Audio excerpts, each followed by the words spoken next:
Might be easier to just change the clock, but I think you guys can read tell time, so you would just adjust accordingly when it works.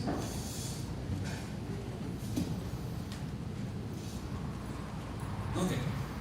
Well, we will get started in just a minute, but let's begin with prayer. Father in heaven, we're grateful for this good night's rest you gave us, and this Lord's Day morning we can assemble together and open your word and study from it. We thank you for your Son, Jesus, who is the reason why we are here each first day of the week, to remember what he did for us, the sacrifice that he made, the redemption we have through him. And we thank you for your word that you revealed to us, shows us how we can be pleasing to you and lay hold of the promises that you've given to each one of us if we are faithful. Help us to encourage one another toward that end. We thank you for this body of people that meets here, that are all striving together, working to help one another reach that goal. Please be with us throughout this hour of study as we look into your word, just to understand it and to make application, that we might grow closer to you. In Jesus' name we pray. Amen. All right, I know not everybody has a lesson book. I apologize, I don't have any extras. You'll get by without it. But for those of you who have it, we are in Lesson 8 on godliness, studying the Christian virtues from 2 Peter chapter 1, verses 5 through 7. Add to your faith, virtue, knowledge, and self-control, and perseverance, and now we're up to godliness. We spent 2 class periods on each one. They're a week apart because our summer series is going on, so we've got one more of that on this Tuesday. So our next class will be next Sunday, and then we'll start doing Sunday to Wednesday. We'll go back to Wednesdays, I think, in August. So it'll be a little easier to remember what we did the last time. It'll be 3 or 4 days apart instead of a week apart. But where we left off last Sunday is on page 57 in the section on how godliness makes us partakers of the divine nature. And he gave 4 points that he was making. The church, the truth, and that's kind of where we left off. So we're going to kind of hit those last 2 and then get into kind of the last section of how we obtain godliness, which is where I want to spend most of our time. But we'll wrap up those last 2 from the previous section. So I'd like to read a couple passages dealing with our fellow man. One from James chapter 3 and one from 1 John chapter 4. And I'll tell you which verses in a minute. Somebody who's turning there, can you raise your hand and tell me which one, Kenny? James 3, I'll tell you the verses in a second. And 1 John 4, a different volunteer, please. Natalie, thank you. So we'll read these. These both deal with how we treat our fellow man, not just Christian, but just people. Kenny, James chapter 3, verses 8 through 10, please. But no man contains a tongue. It is an unruly evil, full of deadly poison. With it we bless our God and Father, and with it we curse men, who have been made in the similitude of God. Out of the same mouth proceed blessing and cursing. My brother, these things ought not to be so. And then Natalie, 1 John chapter 4, verses 20 and 21. If anyone says, I love God, and hates his brother, he is a liar.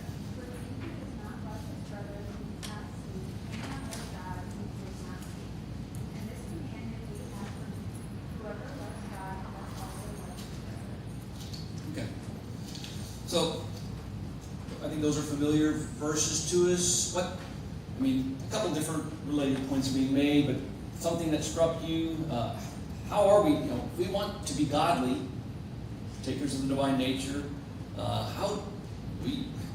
we're interacting with each other this morning, wherever you go, whether it's work or school or even within your own homes, whether it's your family or co-workers or whoever, you're interacting with people everywhere. So how do we manage that? What sorts of principles are here that we need to keep in mind?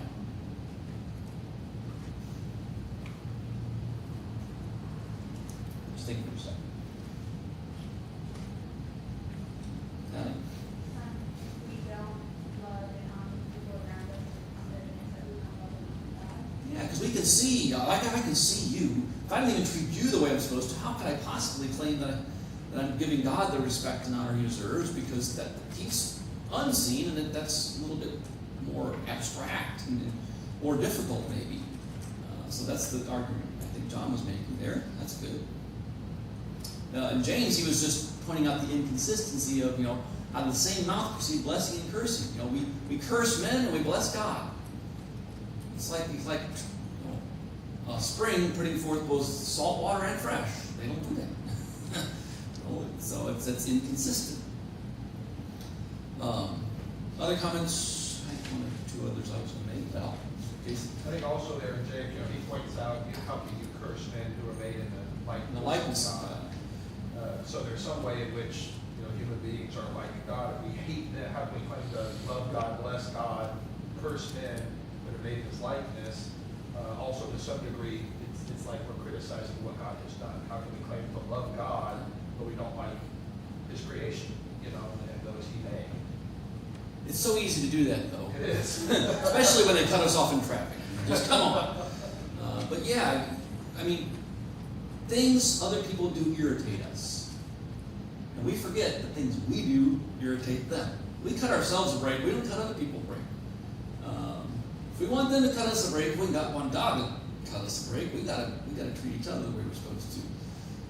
But it's so easy to forget that. I think I know for me it is. Other comments on this section here, treating our fellow man. In the so go ahead, Dan. So how do you fix that? People cut you off. Say again. How do you fix? You don't fix people. You fix your attitude toward it.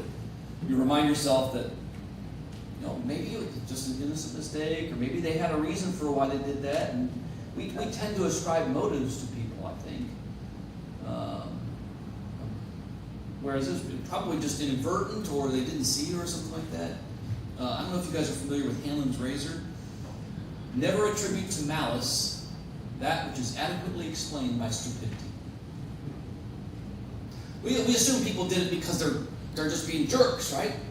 They probably just didn't realize didn't see or something like that. We're attributing motive to them, and really, good chance they're just having a bad day or something, or they just didn't see you, Jason. I think that to a large extent, that's what I really try to remind myself is they could be having a bad day. That person that's speeding down Bush and cutting everybody off, they're probably just crazy and stupid, but they could have a kid in the hospital, they could have somebody in the back seat that's having a medical emergency, they could, and so if you can give a little bit of leeway and think that there could be something going on in this person's life that's really stressful right now, they're not thinking clearly, they just having a horrible day, maybe they just got a phone call, their house is on fire, that's probably not true, but it could be. Daniel, what were you going to say? The odds are those aren't the. That's probably not true, but it could be. Yeah, we're not supposed to be playing the odds. We need to give people the benefit of the doubt. And I think the fix is, whatever the reason, it doesn't matter. We need to fix our perspective and say, why is it upset? Because we're in a hurry to get where we're wanting to go. We're thinking about us. We need to say, selfishness. That's not why I'm here. It's to think about me and getting where I want to go.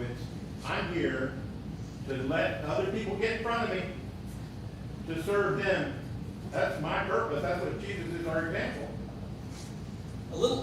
I've done this a few times, and I should do it more often, but a little exercise you can do, just pick a particular day, a particular drive, and just decide, I'm going to try to make the day of the other people around me. I'm going to let that extra person in, and actually it's kind of fun. If you're not in a hurry. You've got a lot of extra time for that, but so anyway, good exercise to try. I've done it. Makes you happy when you do it.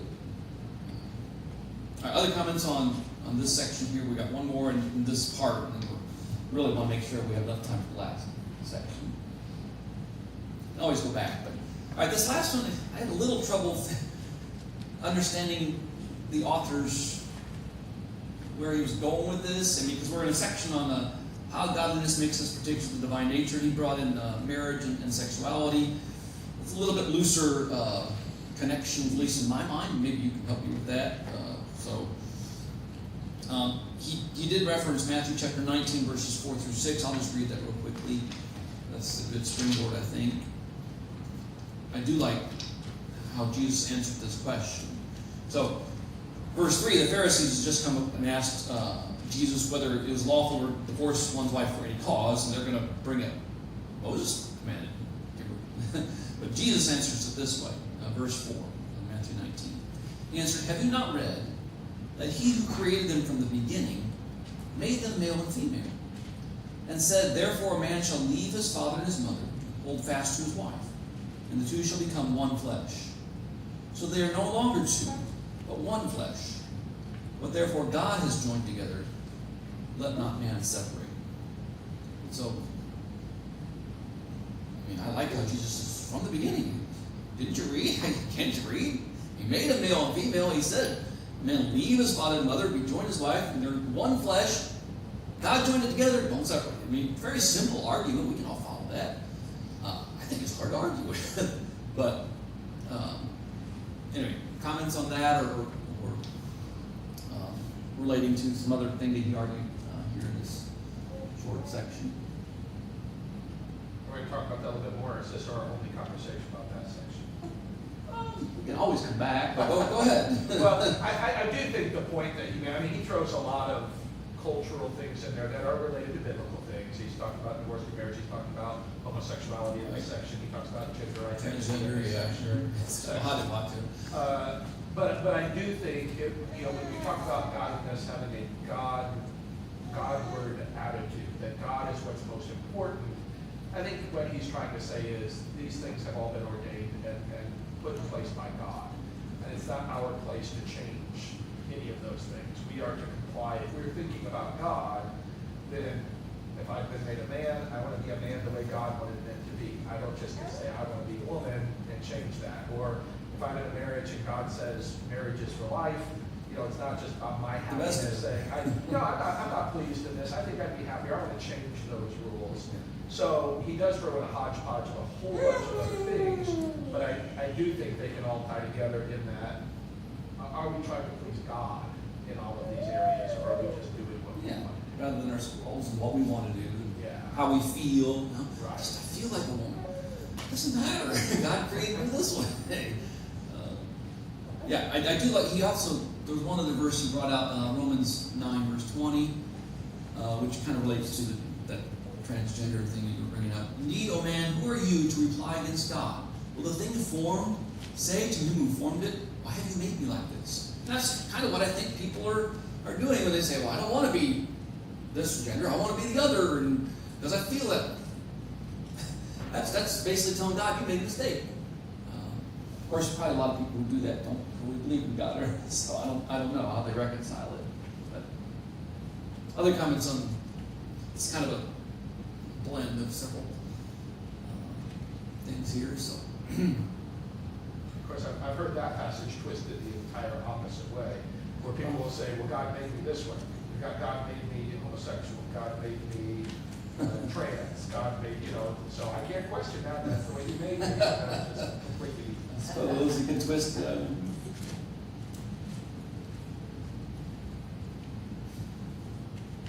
Well, think on that some more. We can always connect back. But this last section we're getting into, he phrased his heading, subheading or whatever in the lesson materials, how we obtain godliness. I'm not going to argue with that. I would use a different word than obtain. I would say develop. Because I don't think it's like I got it. It's more of a process and a degree of becoming more like that instead of an instant happening or occurrence. I don't think he meant that by the word obtain, so I'm not arguing with him. This is my preference. I would say develop. How do we develop godliness? There's two passages in 1 Timothy. Everybody probably should go there because we're going to spend some time there. One's in 1 Timothy 4 and the other's in 1 Timothy 6. And I think they're both really good to kind of help us. We're going to spend a lot of time in these two passages because there's several verses, especially in 1 Timothy 6. We'll start with 1 Timothy 4, verses 7 and 8. And I'll just go ahead and read that while everybody's getting there. So remember, Paul's older now. Timothy he calls him his son, his true son in the faith. So Timothy's younger. He's giving advice to him. He says, have nothing to do with irreverent, silly myths. Rather, train yourself for godliness. For while bodily training is of some value, godliness is of value in every way, as it holds promise for the present life and also for the life to come. So, our word godliness there was in verse 7. He's telling Timothy to train himself. Some versions use the word exercise. It's the Greek word gumna, I don't know how to say it, but it's where we get the word gymnasium from. So literally like training, exercise, like a gymnast. And he's contrasting different types of training, bodily training and training toward godliness, which I like that word. Other comments. I thought of a few examples. John the Baptist spent a lot of time on his own out in the wilderness. We're told Saul, right after he was, the Apostle Paul was Saul at the time, right after he was converted, he goes off on his own in Arabia for 3 years. Doesn't really associate with the other disciples or apostles. He spends a lot of time. I think he was getting some direct communication with Jesus because he was an apostle born out of due time and hadn't witnessed some of the things that the other apostles had. So we're not quite sure all the things he did that. But he spent a lot of time by himself. Jesus would go off on his own to pray all night. So we see some people that, while certainly they spend time with other people a lot also, they would draw back and spend time on their own, good chunks of time, not just every once in a while. Like Jesus did it regularly. I think we see. So anyway, other comments on this idea of exercising the word godliness and these aspects of Bible study and worship and prayer, and whether we're doing it together or on our own. We'll kind of get into the specifics in a minute, Daniel. I understand what you mean by, as a congregation or as a group or individually, but even individually, you're not on your own. Okay, what do you mean by that? You have the Spirit of Christ within you. God is with you. Where can you go to escape God? So, and I think it's better for us if we realize that God is here. Yeah. And He is working with me, working through me to accomplish this godliness that He desires. Okay, that's a better way of saying that. Yeah, when I said on our own, I didn't mean that. No, I didn't think you did. Yeah. So, but that's a good point. That God doesn't leave us to our own devices and expect us to be self-sufficient. When God says, work out your own salvation with fear and trembling, He's not saying, you're on your own. I'm not going to help you. He's not saying that, and I wasn't trying to either. Anything else you want to bring out from 1 Timothy 4? Because I definitely wanted, 1 Timothy 6 is a longer section that has a lot of things I want to bring out. And you can bring in Bible study and worship and prayer along with this, because I think they'll tie in.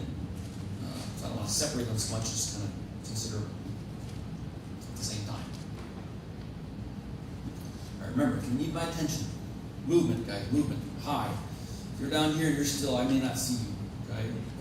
All right, 1 Timothy 6. We're going to read several verses here. I might have a couple volunteers do that.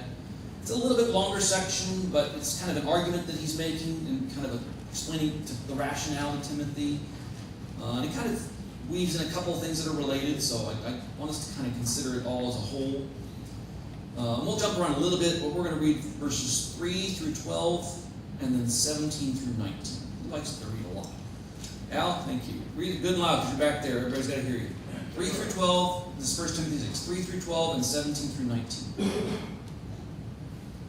If anyone advocates a different doctrine and does not agree with sound words, those of our Lord Jesus Christ, and with the doctrine conforming to goodness, he is conceited and understands nothing, but he has a sick craving for controversial questions and disputes about words, from which come envy, strife, abusive language, evil suspicions, and constant friction between people of depraved mind and deprived of the truth,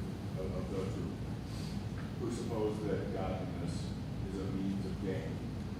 But godliness actually is a means of great gain when accompanied by contentment.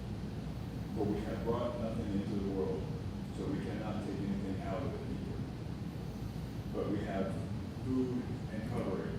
With these we shall be content. But those who want to get rich fall into temptation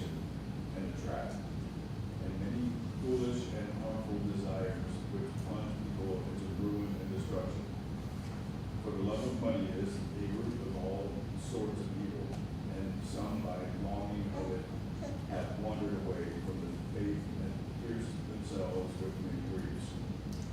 But flee from these things, you man of God, and pursue righteousness, godliness, faith, love, perseverance, and gentleness. Fight the good fight of faith. Take hold of the eternal life to which you were called, and for which you make good confession in the presence of many witnesses. Instruct those who are rich in this present with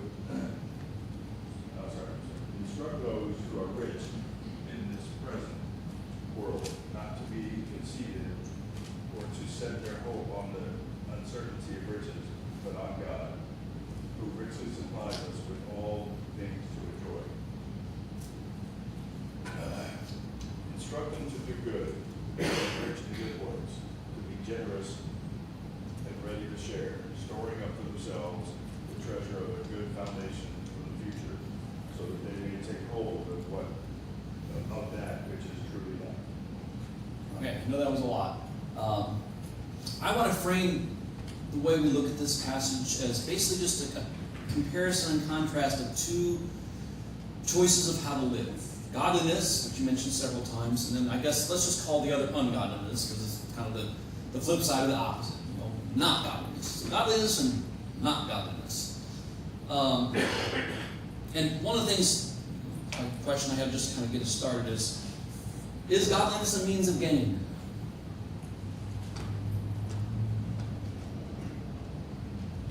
I guess that's a yes/no question, but you can clarify. Natalie?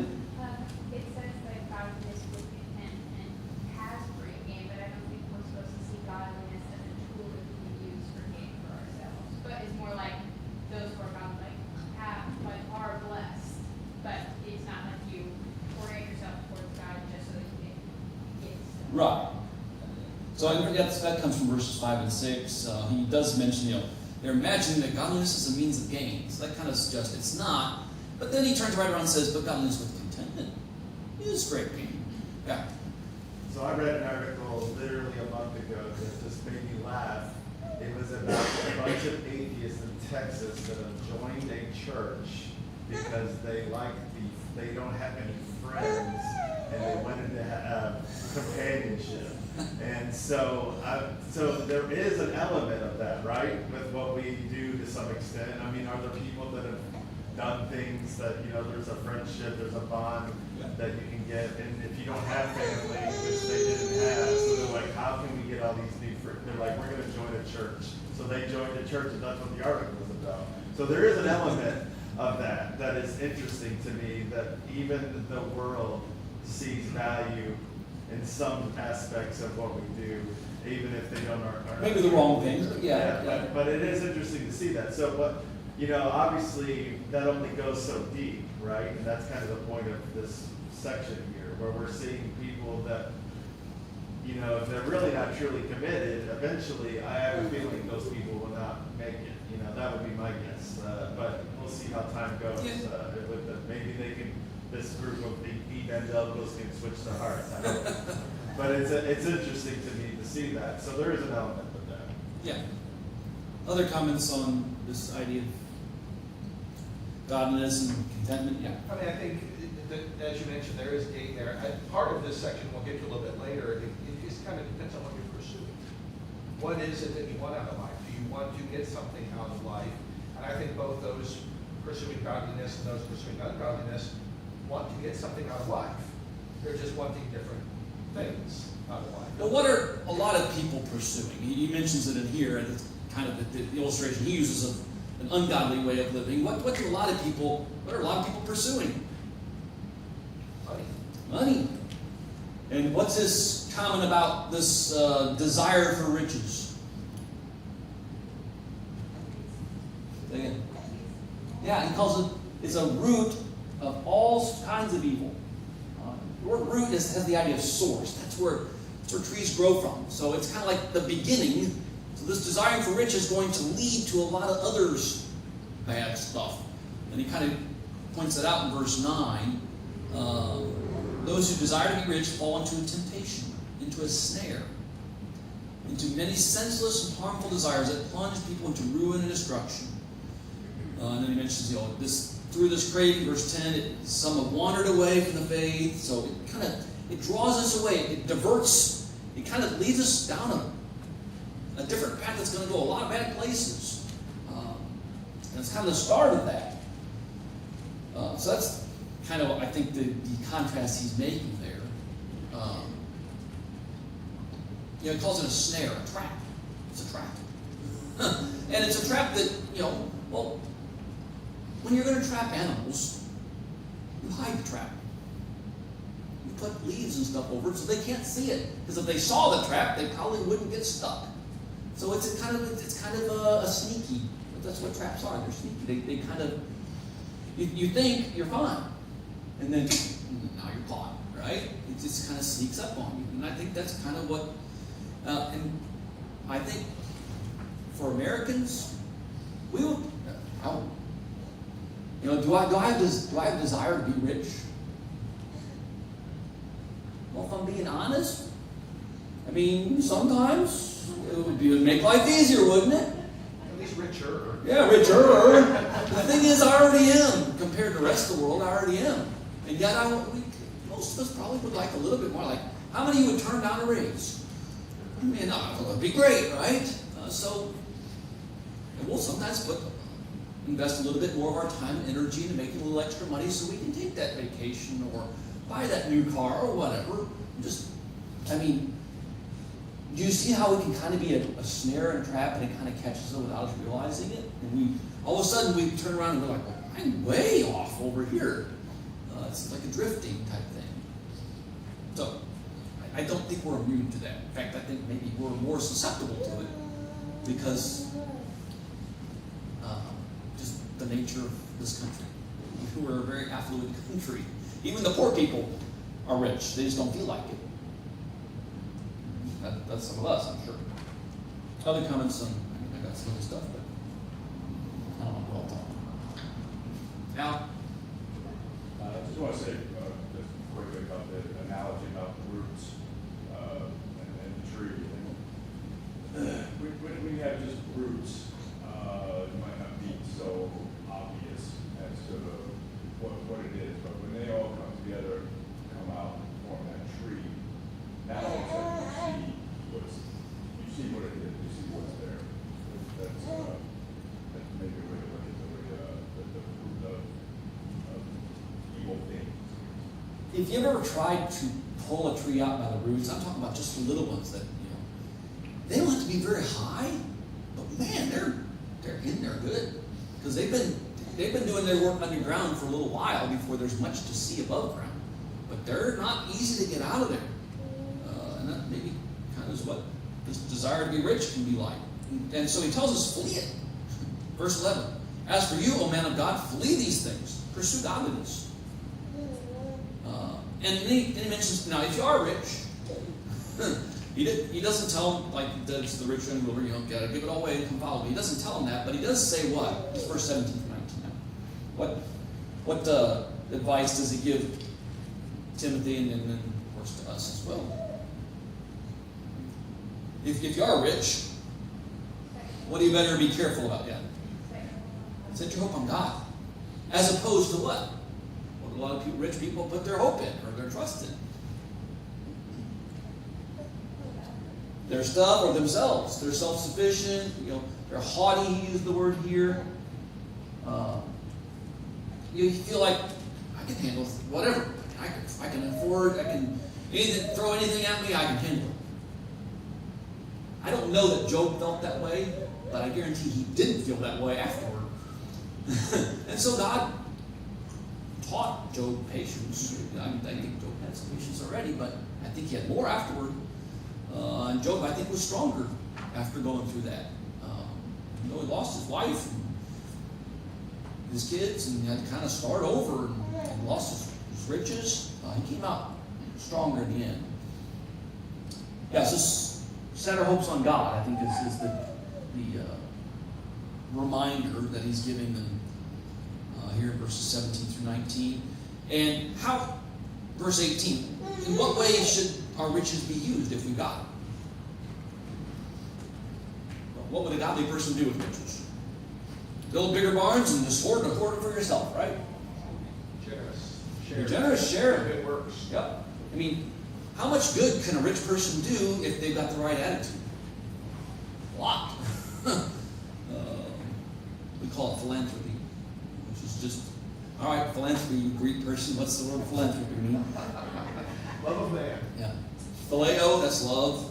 Anthropos is man, so lover of man. So, yeah, lover of mankind, I guess, more broadly, yeah. And so we see people like me. I'll just use Bill Gates because I know he's giving away a lot of money. He's got plenty left, don't worry, he's not. We don't know their motives for it. But, they're trying to do some things that appear to be helpful, at least. I don't know if that's, they deserve credit for that or not, but anyway. And he says, if you do that, if you're generous and share, verse 19, you're storing up treasure for themselves as a good foundation for the future, so that they may take hold of that which is truly life. And if it's here or somewhere else, must be somewhere else. But I mean, whatever stuff we accumulate in this life, how much of it do we get to take with us? Yeah, I don't know if you guys have heard this silly story about the guy who made a deal where he could take some stuff with him. So he, when he died, he could take some stuff with him, and he loaded up his bag or whatever with a bunch of gold bricks. And he got there, and God said, "You brought paving material? Streets of gold. I mean, what good is that going to do you in heaven?" And so, even if we could take something with us, we're not going to want it. It's not even going to have any value.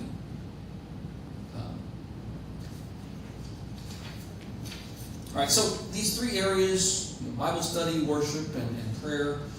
I got a couple more passages that I want to bring out, but think about that for a second and how that relates to godliness. And this is how we obtain or develop godliness. How are those things important? Or other things? Bible study, worship, prayer. Godliness is our goal. I just think, especially with Bible study and prayer, the idea of being oriented towards and focused on God, thinking about that in the context of a conversation, if I'm talking to someone and am completely focused on them, I'm focused on them, and if they're talking to me, I'm completely focused on them. And I feel like prayer and Bible study are both really good, small, if you look the time span of your day, the amount of time you actually spend in prayer, Bible study isn't the majority of it usually, unless you have nothing else going on in your life. But the idea where Paul talks about praying without ceasing, I think it's kind of this idea that the time we spend in Bible study and prayer are small practices that we carry throughout our day, so that we're hyper focused on God in those moments, and there's no other distractions coming into our line of sight. But then even when we're going about our lives with other things, we're still focused on Him because we have those moments of refocus.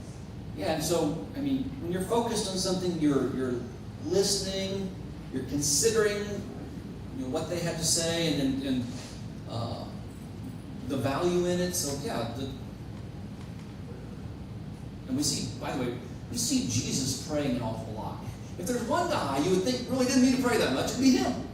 But no, he did a lot. And that's a model for us, I think. I think one point that I would stress is we all understand relationships to some extent, where if we're married or dating, or if you weren't talking to your spouse and you weren't communicating with them, how strong would you be in that relationship, correct? You grow apart. This is the same thing that we're talking about here, right? Almost any time when we're talking to a brother or sister that's weak, I think you can generally, in my experience, break it down to 2 or 3 things, and it's usually, are you praying? Are you studying? Are you worshiping with your brethren? Encouragement. Those are usually the 3 things that generally, now there are sometimes the sins, like we mentioned, the riches, and people get caught up into that. But I would say that's usually the foundational things that we tend to run into when we see weakness, right? And I think that's something that if we think of it in those terms, that's why Jesus talked to God so much, is because he had a close relationship with him, and that's something that we should strive for.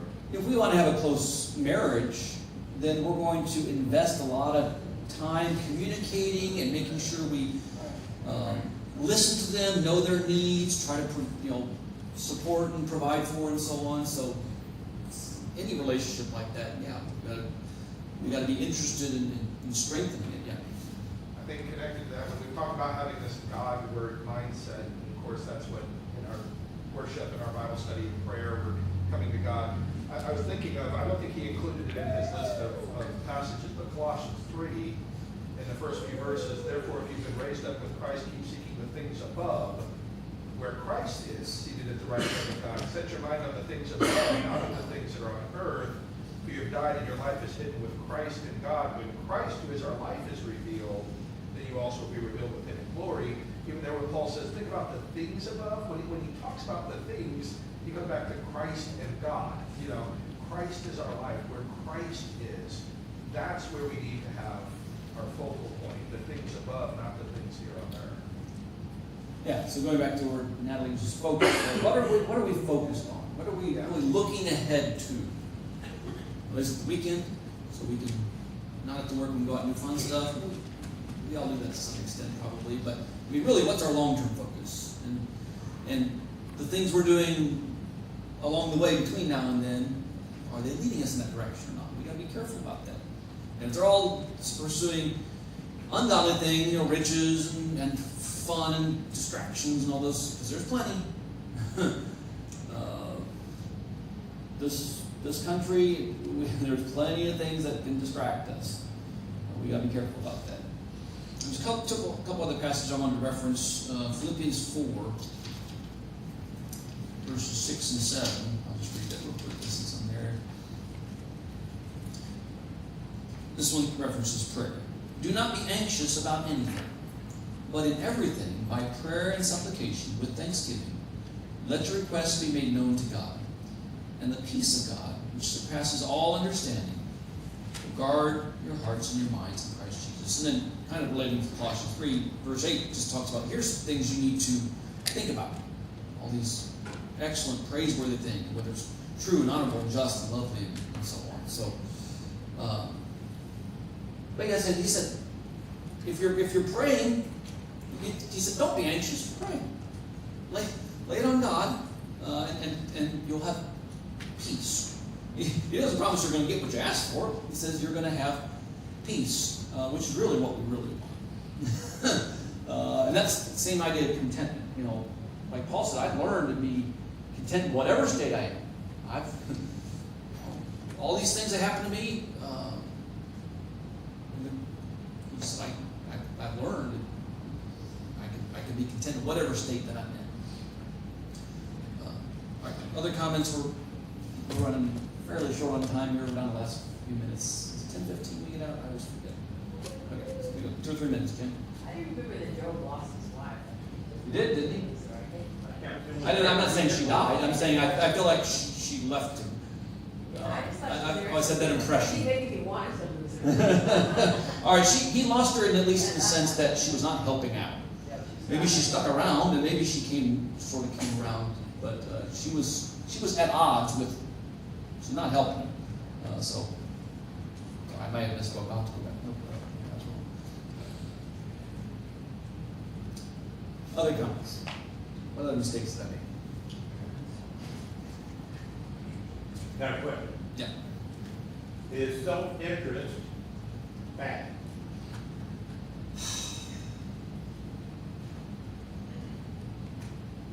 If it goes too far, I suppose, yes. But I mean, there's a sense in which we all have to have some self-interest. Like, we need to care whether we're going to be pleasing to God and be able to lay hold of the promises. So in that sense, but on the other hand, what is in the best interest of self is to not be selfish, but to I'm trying to think how to phrase it. But so I'm not sure exactly how I'd answer put that into words right now, but. Is self-interest bad? Well, how'd you phrase it again? That's how I phrase it. Is self-interest bad? Let me think about that some more, but I'll let others comment now. I think we have examples from Jesus where he did do some self-care. Now, it was very little compared to how much ministry he did, but he would withdraw to pray, to recenter himself, to refocus himself. He would rest. He would have sleep, things like that. But we have examples of him doing that. He even had an inner circle. He had a group of friends that were supportive and encouraging to him that were maybe closer than even some of other people. So I think we have examples of Jesus taking care of himself in that way. Well, you gotta ask a question like that with 1 minute left and expect to satisfy. That's a big one. Well, what's the second greatest commandment? Love your neighbor as yourself. Okay, so there's obviously a selfish component to us, right? But he does talk about service. That's kind of that ties into that a little bit, right? But you have argue that, so you have to long to serve, but at the same time, there is an element of natural self-care that we can't deny. No one's hated his own body, but nourishes and cherishes it. So there's some element of that. Or you asked the question, you answered. Yeah, the answer is yes. No, the answer is no. It's not It's not bad. bad. Unless you misapply it. So babies are born with self-interest. Okay, this is something God has given us, and so we are to use that self-interest. We want to go to heaven. That's in our self-interest, in accordance with God's design. Now, when we corrupt that, say, I want it only to be for me and get these worldly goods and money and gold and build barns and, that's corrupting. But riches, they're not evil in and of themselves. It's the love of money. It's not money that's revolting. It's the love of money, the desire to be rich. So, okay, well, the next Sunday, because we won't have class on Tuesday, will be brotherly kindness. So if you could look ahead to that and be ready to comment. Thank you for participating this morning.